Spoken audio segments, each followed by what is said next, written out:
I'm enjoying sharing some of the other artwork in my home with you. I hope you're enjoying it.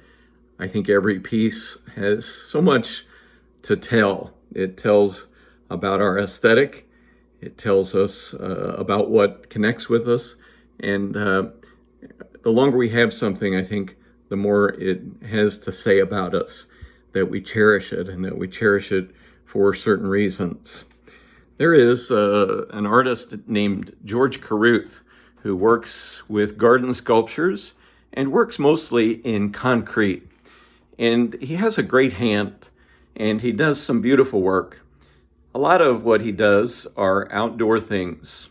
So garden masks and various garden statues that you would put among the hostas or the roses. But a lot of his other things are nice for indoor display. Over the years, I've bought 4 or 5 of them. I have one in my office of the Good Shepherd. It's just a beautiful rendering of it. I think it's actually a sculpture in the National Cathedral in Washington, D.C. And this is just a little replica of it. That's in my office, and it has a little votive candle that sits in front of it. It's just beautiful. But I have some other smaller sculptures here that I'd like to share with you this evening. First of all, this beautiful little tableau of St. Francis of Assisi. I love the relief that he achieves, that it really does look like it's three-dimensional, but Francis is still connected to the back of that little frame. The animals, it's just wonderful how much he can fit in there and how beautiful they all look. Everything seems to work so well together. And I love that border at the top, that arch with those round designs in it. I just think it's beautiful. I love how his hand reaches out, drawing you in to the piece of that scene. Carruth really does lots of beautiful St. Francis sculptures. There are several others he has. This is a wonderful little Advent piece.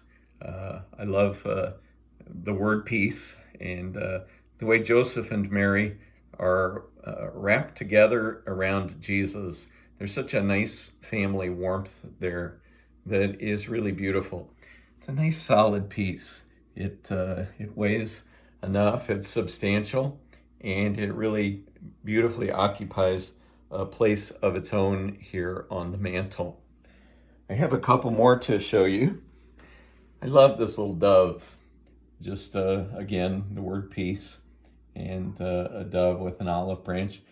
It's another nice shape. It really can go almost anywhere, and it has a nice, calm, spiritual kindness to it. The last piece I just think is funny. It's a little dog doing a puppet show with a cat puppet. And you see the little mouse there at the dog's paw. It's there's just a little cleverness and whimsy to that I think is just really fun. Carruth has lots of other sculptures, and I've not bought any for a long time, but I sure cherish them. There's a charm and a warmth and a nice strength about the work he does. It's very down to earth, and yet I think it's very beautiful. There's often a spiritual component to what he does, but it often also has this nice, playful garden feel. George Carruth, I think he still works, and I do think he has a lot of sculptures in the National Cathedral in Washington, D.C. It's worth Googling to see his work. He has a nice, honest American spirit to his craftsmanship.